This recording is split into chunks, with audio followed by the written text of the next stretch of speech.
sitting by the right one. Come on, you're sitting by the right one. You're sitting by the right one. You're sitting by the right one. Because I'm oily. Y'all know what that means? You know why you oily? Because you made it through some things that would have killed your spouse. You made it through some things that would have killed your mama. You over here beating yourself up. I'm the black sheep of the family. You about to be the goat. Because God loves to take black sheep and turn them to goats. What's a goat? For all you mature people, a goat is the greatest of all times. A goat is, don't you sleep on me. Don't you sleep on me. And if you do sleep on me, I hope you get your rest. Woo.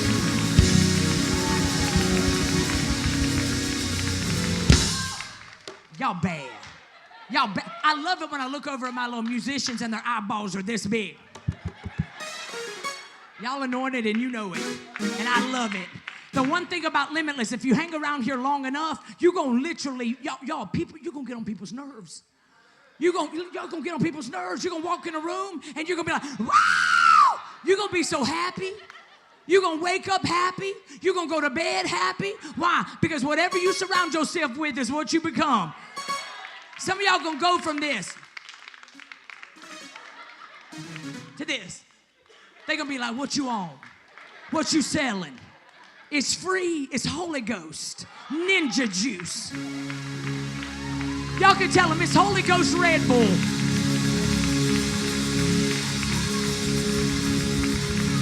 They own it today. Y'all.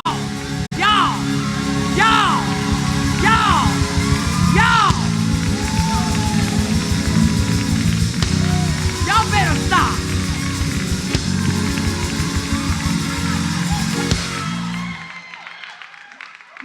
Sit there. Y'all sit down. I gotta preach. Some of y'all sitting here saying, "No, we ain't coming back to this church. It's exhausting."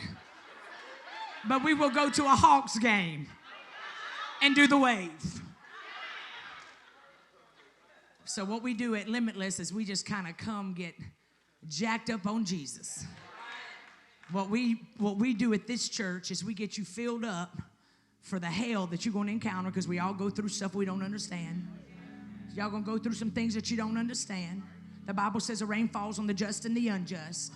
But it's our job at Limitless to equip you, so every time a storm comes, you don't fall apart. Instead, you like a palm tree. And when the wind starts coming and the storms start coming, all of a sudden, you're like that palm tree. You've been all the way over to the ground, and people think you out for the count. But all of a sudden, as soon as that storm stops, you pop back up. You come out of that season of brokenness better. You come out of that divorce more anointed. You come out of that broke season banking, baby. That's what we do at Limitless. So if you ain't walking in it, it's because you ain't grabbing it. You hear me? Your pastor was working at Bloomingdale's 10 years ago making $9 an hour. And when God sees the favor of God on your life because you got up instead of quitting, He will take you from the basement to the penthouse. And He'll do it all within an amount of time that you couldn't have done in your own life. So whatever is in your life that's stopping you today, you got to release it. You got to let it go, because your mind can stop you from going into that next season of elevation. You'll be riding up and down the elevator like, where am I going? You better figure it out. You better figure out where you ain't going to stay, and then you got to figure out where you're going. And then you got to make a plan in the spirit. And every time yourself wants to take you back to whatever that attitude was that made you have a victim mentality, you say, I ain't going back there. I'm not visiting there.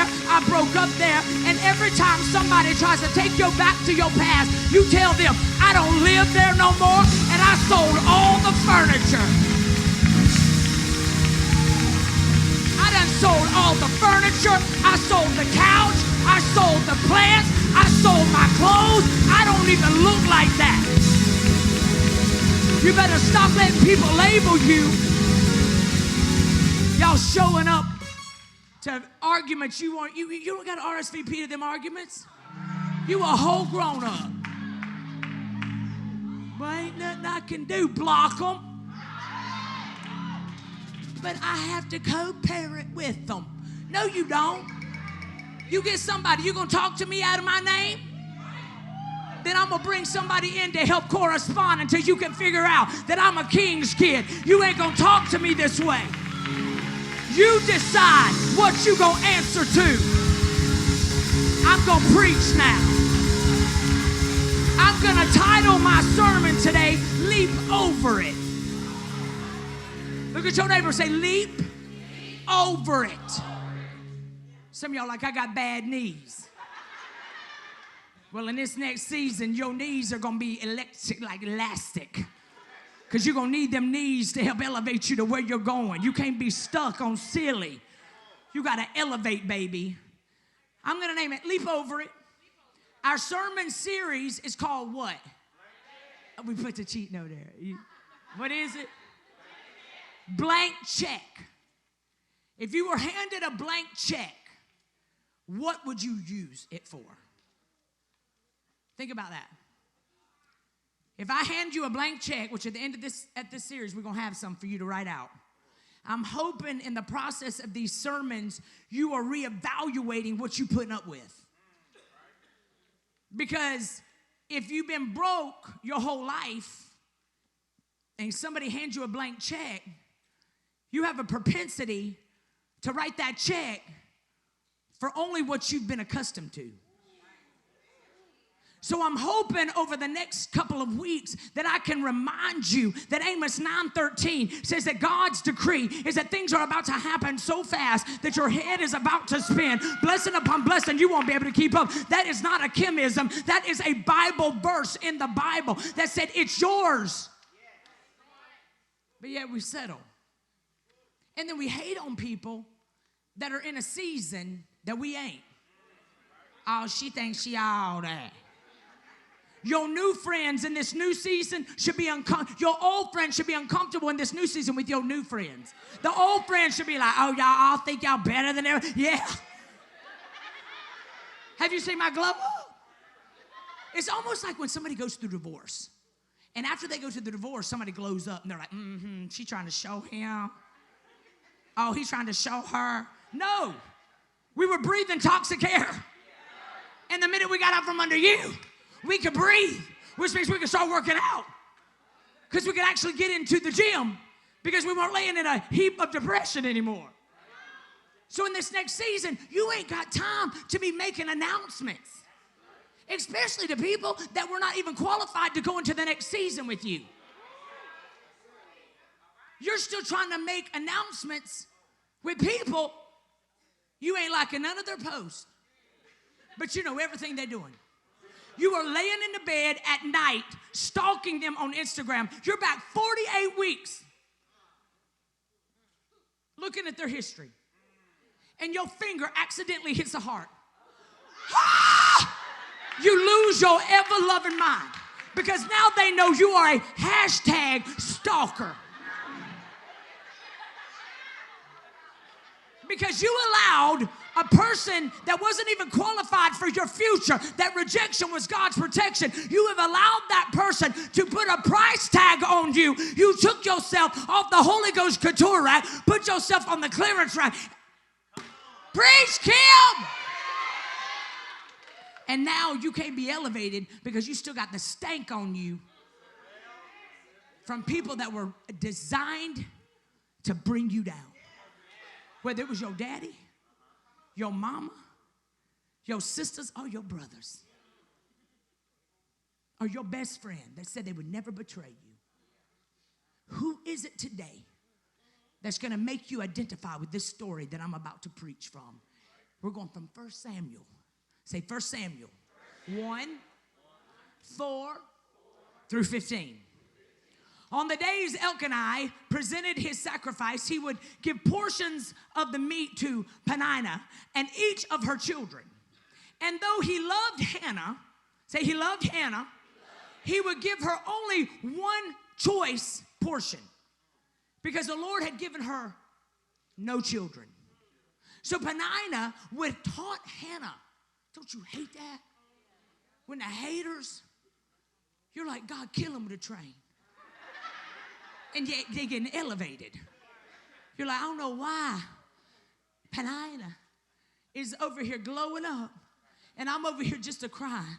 I'm lost, right? It's because Penina was sent into your life to be sandpaper.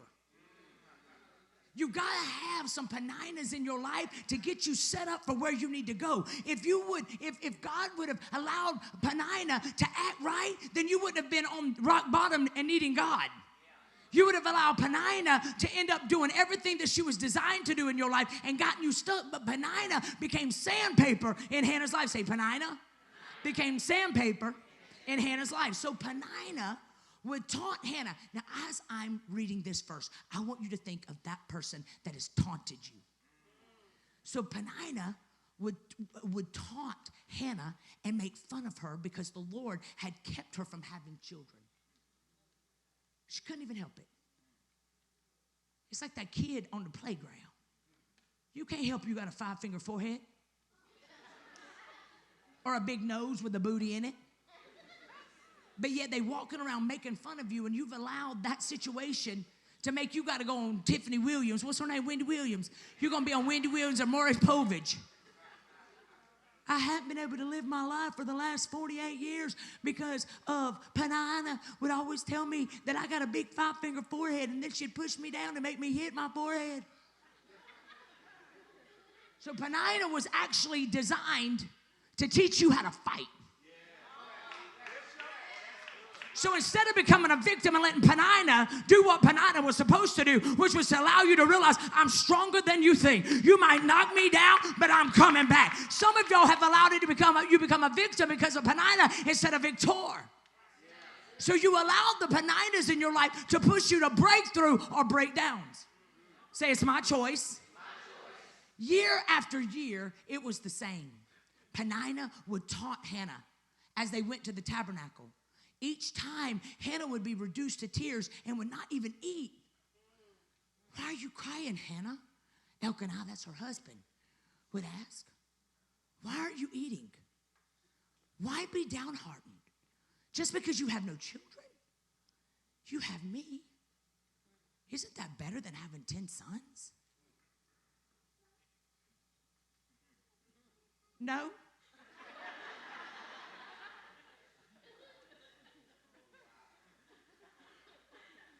See, what's so hard is when people that are not walking in your shoes try to tell you.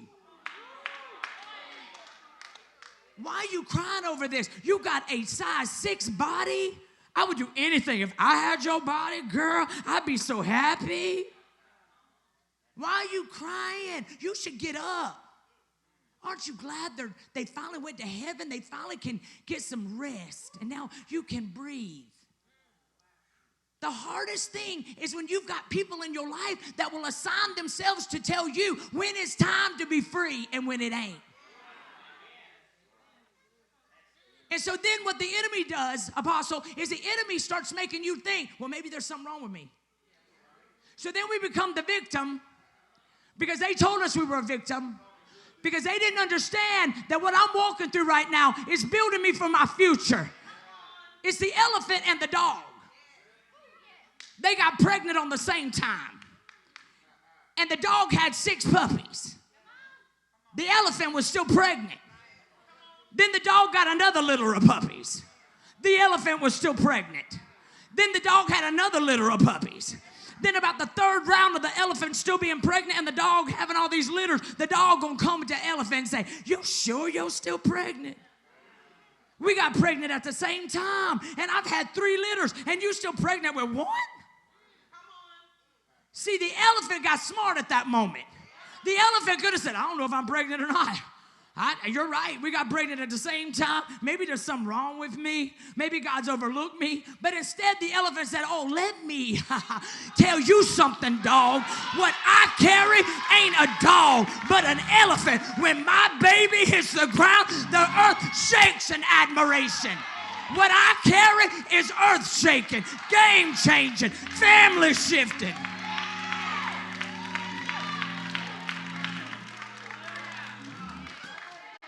What I carry. See, some of y'all got stuck in your Penina stage. You've allowed them to put the price tag. You got cancer again. It must be something wrong with you. You're going through a divorce again. Must be something. Let me just tell you something. Nothing that God ordains and creates comes out easy. He doesn't do anything in your life for your comfort. He does it for divine intervention. You want me to prove my point? Why did he go to the tomb and call a dead man out? Why did he allow a man that was a backslider to cause a revival in Nineveh? Why did he call a virgin to birth a baby? The woman at the well. Tell her, baby, I know you ain't just married. You've been married 5 times. Oh, he called her all the way down. But he also anointed her. And she was one that called a revival that won so many people for Jesus. He also took a man called Saul and changed his name to Paul and allowed Paul to go over to this place and lay hands with the very hand he got a snake bite on. He could have dwindled and died because everybody around him was saying, oh, he must be a murderer. He was. In his previous life, he was everything they said he was.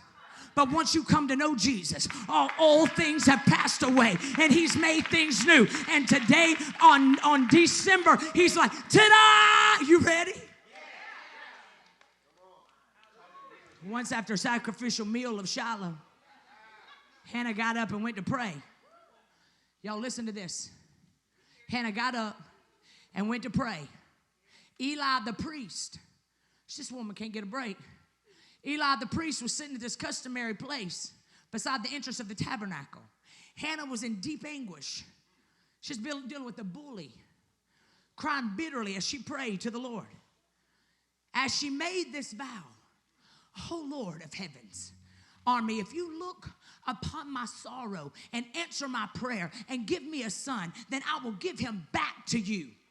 He will be yours for his entire lifetime. And as a sign that he has been dedicated to the Lord, his hair will never be cut. See, that's why sometimes we don't get our miracle, because what we're praying for, our character can't keep up with our purpose. Some of y'all praying to prove a point to Penina. Watch your motive. Hashtag. Watch your motive. But she shifted this thing. All of a sudden, she was praying to the Lord. Eli kept watching her, because that's what the devil does. He's such a punk. He comes to steal, kill, and destroy. And he ain't going to let up. You're going to get in church and start praying. And all of a sudden, loudmouth, chunky butt intercessor, she going to be like, oh, I knew something was wrong. I knew it. I knew her husband was cheating on her. She don't know none of that. But the enemy knows that your prayer request is going to stop when you realize that somebody's talking about you. Hannah is praying, and Eli watched her, seeing her lips moving but hearing no sound. He thought she had been drinking. Must you come here drunk? He demanded.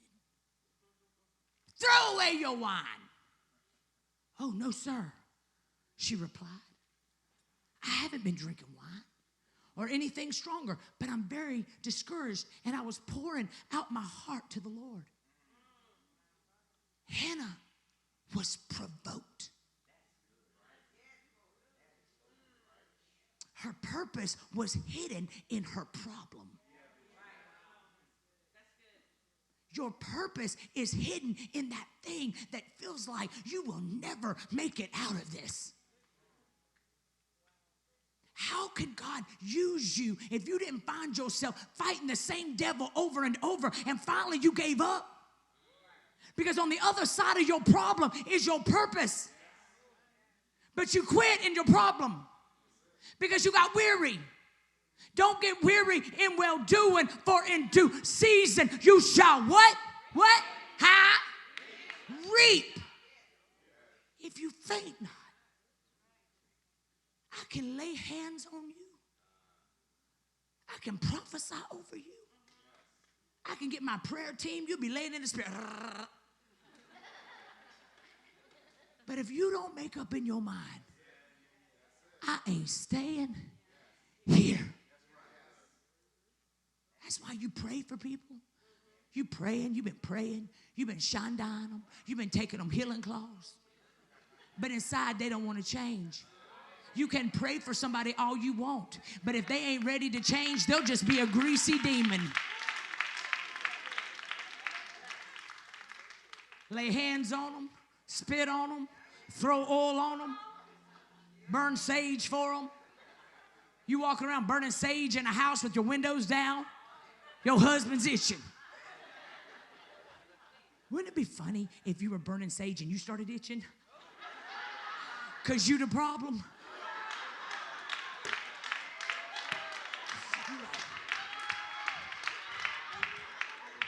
No, we wouldn't say it's our problem. We'd be like, something wrong with this sage. Because y'all know, some of y'all, the devil gonna get us for character defamation. Because we blaming him for stuff we keep doing. You know he was crazy. You spent all that time. You know you were praying for Ruth instead of for Delilah. That ain't God's fault. You got to know this. Not all irritants should be fixed. Some God is using. Your days of complacency are over. Just when you thought you could settle for where you are at, God sends a Penina to shake things up. Who's Penina, you ask? She's the person who irritates you, calls you out, exposes your stagnancy, and it's not to tear you down. It's to save you from mediocrity.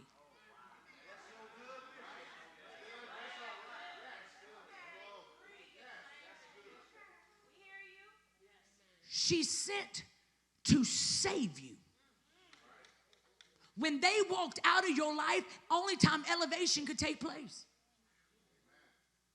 Because you were rowing, they rowing with one arm and drilling a hole with the other.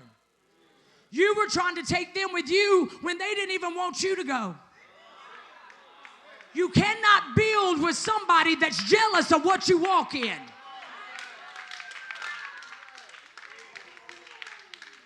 They support you in secret and act like they don't know you at the mall.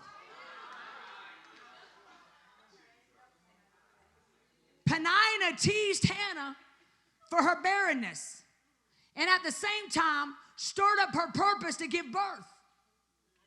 Are you provoked to purpose? Are you stuck? I remember when I was in labor for Morgan. And if y'all know Morgan, he sang up here. He grew into his head. And so I'd been in 13 hours of labor. And I was like dying. I was one of them who were like, oh no, I ain't having no epidural for me. Because if God put that baby in my belly, I'm going to push it out. Well, all of a sudden I started feeling stuff. I was like, ah! Because nobody told me. Y'all know. And all I heard was, it got to come out. Now, I done signed a waiver saying I don't want no epidural. And I'm screaming, I was her. Y'all could have heard me all the way down to Clayton County. I was her. Ah! Epidural! The nurse looks at me and she says, you are at 2. You got to go to 10. She was my Penina. And at that moment, all I saw her in her eyeballs was looking at me kind of condescending, saying, woman, you ain't nothing. You can't even push past 2. And here's where it tricked me. Because then they came into the room 10 minutes later. Because I stayed at 2 for 13 hours. And they did not care that I was dying. I was seeing the white lights. I was like, I'm coming home, Elizabeth. They were like, no, you better push. But here's where I got tricked. Because they came in the room about 30 minutes later and said, we've lost your son's heartbeat. And the whole room went dim because they wanted to get my blood pressure down. Because they knew it was going to be elevated because I'd just gotten some news that something I carried for 9 months my body couldn't handle, and I just screamed it too. And the enemy started telling me lies. And my mama goes, everybody get out of this room. Why? Because when you are in a place where death is staring at your door, you got a moment in time where you can decide, I shall live or I shall die. You better watch who you got in your circle, because baby, you need some people that can push you to breakthrough. Push! You need some people. Push, baby. Push, baby. Push, baby. You've been in a season, but this ain't where you staying. This was a season, not a sentence. This was a moment in time, not a monument. Penina teased Hannah for her barrenness. And it was her time in that place where she finally started pushing. But here's the problem, y'all. Oftentimes we settle in complacency. We settle. Why? Because we get tired of pushing. You got to get up and go to that 9 to 5, and you hate it, and your boss is mean and nasty. You got to go home to her screaming every day. You can't please her. You can't please him. Y'all walk in the house, you can cut the air with a knife. You can't tell them enough how awesome they are because they don't believe it. You loving on them and they leaking. And this complacency starts ripping you apart.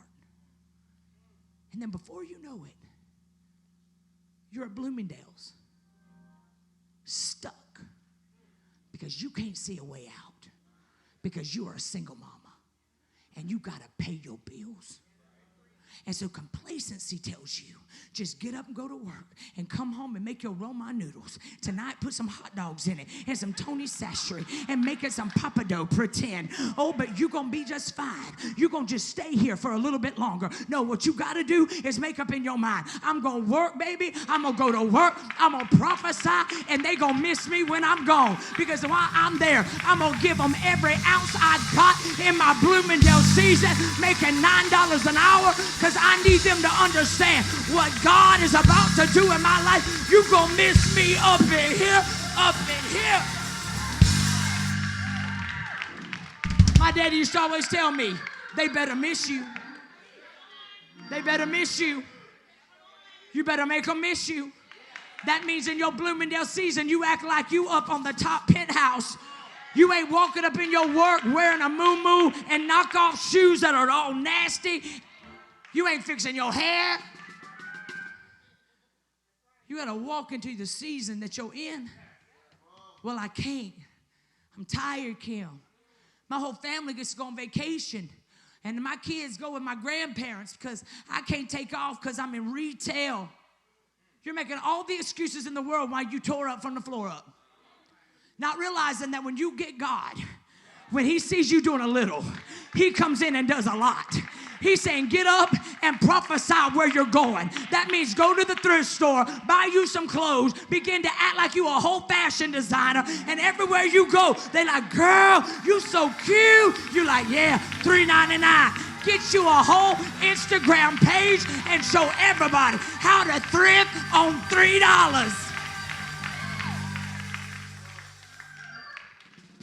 Ah, that's good. But make everything a business. Thrift on 3.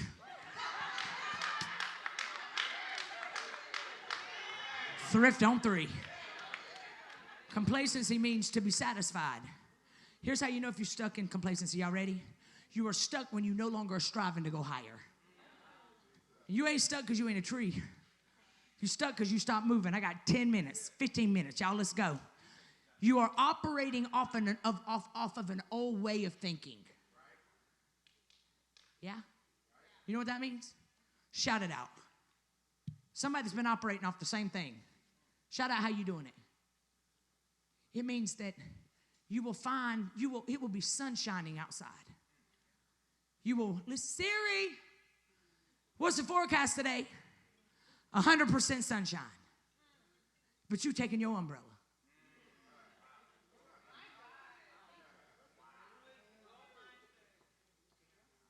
Oh no, we ain't gonna get married. I did that before. We gonna shack. Because something happens when we say I do. Y'all turn into fools. It's living off of, I don't expect anything good. Because as long as I don't expect anything, I'm not disappointed when it don't come through. Not me. I get up every day. I prophesy. My statuses are for me, not you. You just get the benefits of it. Why? Because I'm prophesying that today is the best day of the rest of my life. You better watch me because God ain't gonna wreck his reputation on me. I might be down today, but tomorrow I'm gonna be up. Yeah, the next one is you aren't seeking to take new opportunities. Where's your dream, y'all? In the car, at the stoplight. I'll be like, I'm hurt. I'll be going through the airport, feel heavy. Because I know as long as I'm moving, then my blood's getting circulating. I'm talking to myself. You got to seek new opportunities. You got to get in a room where you ain't the smartest one in the room. Stop walking around like this. Stop putting up posts on Facebook. Help me. Pray for me. Y'all got a manipulation demon on you. You want everybody to ask you, what's wrong? What's wrong?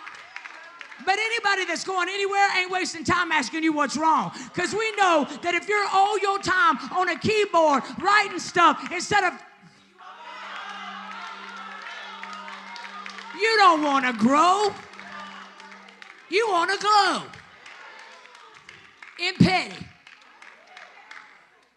Oh, I can't stand that, man. When people are like, my daddy died. I was so devastated. I was so devastated. My hero died on a Saturday. And I knew that he was going to get life back in his body. He was going to go, hey, baby, how you doing? But he didn't.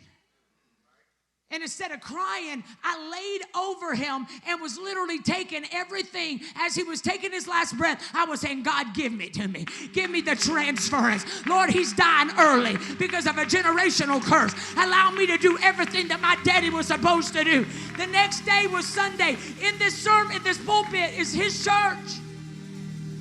I said, God, I cannot preach. And I heard the Lord say, oh, yes, you will. You gonna mourn and move. I said, God, why didn't you take my eggs?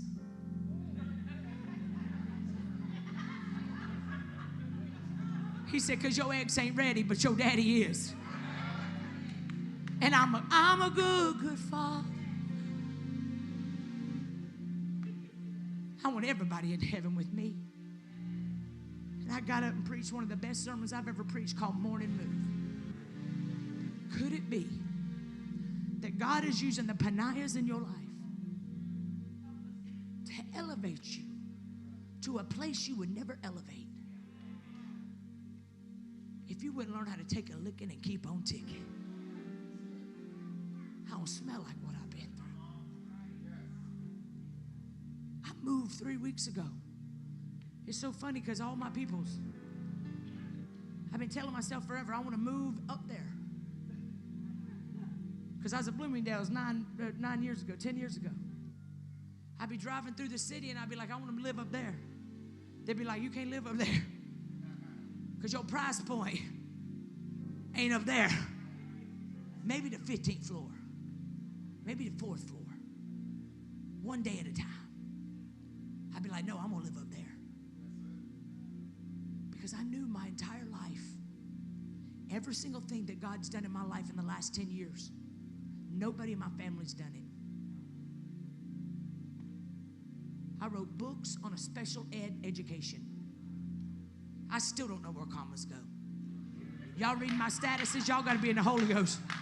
What is she trying to say? But it's anointed. I was the only one in my family that ever walked through a divorce and raised in a religion that said if you get divorced, you're going to hell on a slip and slide. I walked through so many challenges in my life and faced so many Peninas. But today I realize that if it wouldn't have been the Penina seasons, if I would have never walked through divorce, I would have never went and got a job. I'd be sitting in Punta Cana with a margarita, not even thinking about Jesus. But God knew at 40 years old, I'm going to need this little girl right here to get it together, and she is crazy. You told me I couldn't do it, I'd be like, not with you I can't, but I will. In Bible school, Pastor Rod Parsley, that is now my spiritual father. We're coming home from Israel, and Pastor Rod Parsley comes and sits by me on the plane, and he said, girl, you better not marry that boy. You're jumping out the fire into the frying pan. As soon as we landed, I got my Yugo. Bye, Felicia. Did everything they told me not to do. Left Bible school. Penina season.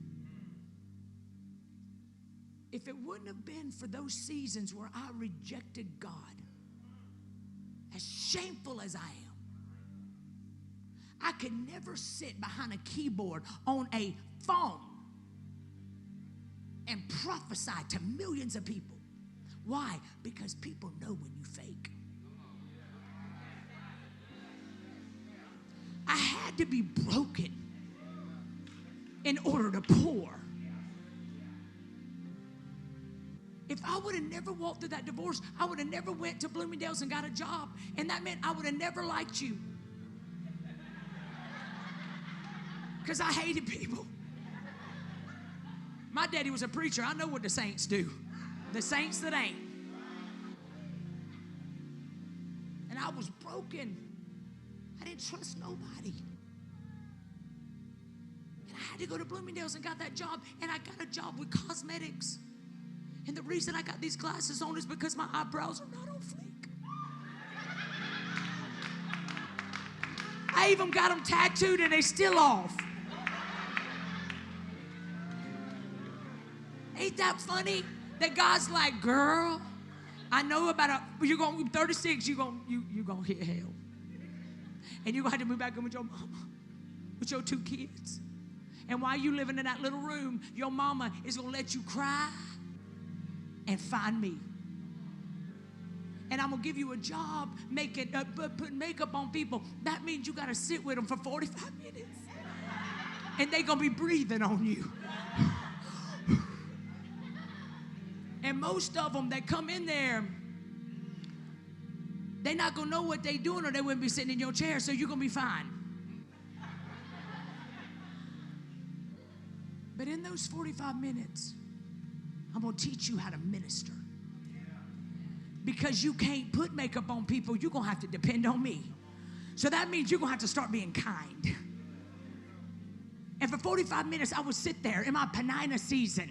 And on Penina, I would be saying, girl, you don't even need no makeup. You so fine. God was so bored the day he was creating you. I don't even know why you're sitting in my chair. We're going to put some lip gloss on you because that's all you need because you're naturally beautiful. They'd get up out of my chair and they'd walk out like this. I'd be like, girl, I'm glad you got that confidence. Because it don't matter what you look like. If you got confidence, it's like, boom, shakalaka. Everybody like, oh, she fine. And in that Bloomingdale season is where I fell in love with me and you. So who's the Penina in your life? Penina was jealous of somebody that didn't even have what she has. these kids. But sometimes God will bring a Penina in your life and all her kids with peanut butter and jelly hanging off of them to stir something up inside of you. It's either going to cause you to be jealous and a hater, or it's going to cause you to realize this was my divine appointment. I had a hater at Bloomingdale's. I know that shocks y'all.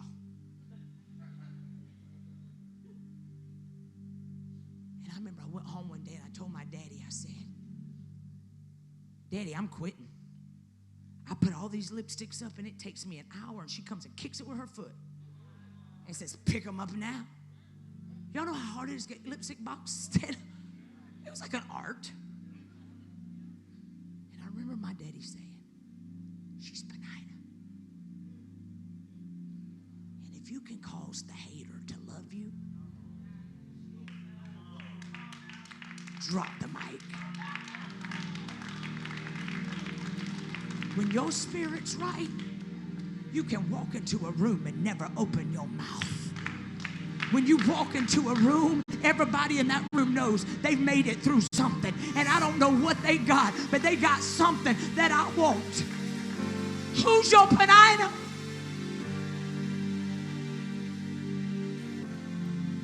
Your purpose is laying under your problem, and you're missing it. God is handing you a blank check today as you stand on your feet. God is handing you a blank check. And he's saying, what you gonna do with it? What you gonna do with this blank check?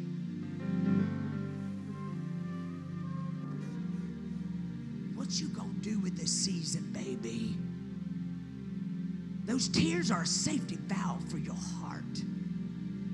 Here's what's going to happen in the next 20 days. Y'all like, I ain't coming back. Girl, I ain't coming back. Get uncomfortable. Get vulnerable.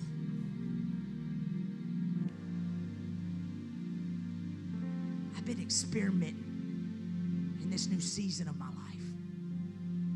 And sometimes you think you heal from what Penina did. And until you get in another relationship, until you step out into another venture, and you start awakening some things up in there that you thought you were healed from, if you ain't careful, you will shut down and miss the blessing because it ain't packaged the way you thought. Your blank check can have 50,000 zeros, or it can have one because you don't feel worthy, because you allow Penina to decide your destiny. When they rejected you, they released you. That betrayal was your blessing.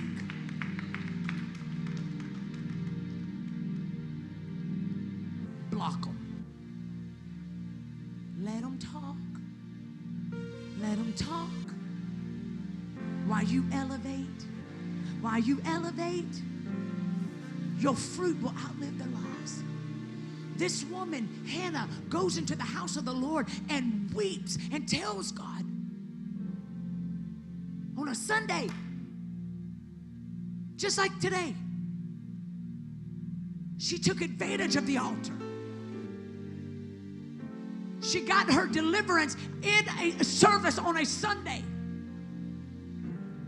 because she decided, I ain't wasting this moment. I'm going to help you help me. And here's what I'm going to do when you give me my promise. God is standing here today looking at you, Limitless Church, all of you online. He's standing here today and he's saying, I'm giving you better. Whatever's behind you was not better than what I'm bringing in your life, because I don't end in a deficit. Romans 8:28 said that God is working all things together for your good. So if you're in this room today and you got some Peninas in your life that you are scared of, God is saying you got to release it today. I see in the spirit like one of them blow up tubes. Anybody can't swim in here? That's all right. Mimi, can you swim? You float. We taught her how to float. Thank God she tiny. it's like whenever you can't swim and you put one of those tubes around you. Your life is depending on the tube. And when that little thing comes out, you start freaking out. And when you start freaking out, what happens? You start panicking. Then you become a lot of weight. Then you really start panicking. And I see in the spirit, that's where some of you are. You get very close to your breakthrough. And then when that little thing starts coming out and you start feeling some resistance and you start feeling fear because, oh my God, now I'm out here and people are watching me. I was fine as long as I was in the house. God is saying in this next season, I will give you the stamina that if you can't swim, I will teach you how to float. But don't you dare not go out into the deep because you are afraid Penina is right. She ain't right. She's just pushing you to break through. And ended up having one of the greatest prophets, Samuel. If she wouldn't have pushed, everything would have looked different. We wouldn't be telling the story of the prophet. Some of y'all are carrying a prophet. Some of y'all's purpose is going to change the world. That book that you're about to write is about to shift someone's trajectory. What you carry on the inside of you is chain breaking, anointed. You are carrying an elephant, baby. You are not carrying a dog. That's why the resistance has been so hard. So my question to you today is, who's the Penina that you need to let go of today? Because you've been looking at it wrong. If it wouldn't have been for your ex walking out on you because their character couldn't keep up with your purpose, you would never elevate to where God's taking you. So instead of being salty because you feel like they true, it's your thick thighs. It wasn't your thick thighs. It was that their character couldn't keep up with your purpose. Some of y'all about to ruin a good relationship because you allowing the Penina in your life that lied on you to now ruin your good life. Because you can't let go of what they did because you believe in everything they said instead of who he says you are. So if you're in this room today and you're allowing a Penina to hold you back, I need you to lift up your hand. You say, today I'm letting go of a Penina. Come on, come on, come on, come on. Come on, I'm letting it go today. Your Penina is an addiction. Some of your Penina, some of your Penina is your ex. Come on. Some of your Penina is your mama. Come on, open your mouth. You got to let go of it. You got to let go of it. You got to make a decision. I ain't walking over the threshold of Limitless Church and out into those streets carrying weight that I'm not supposed to carry. Come on, push. Push. Come on, Limitless, push. Push.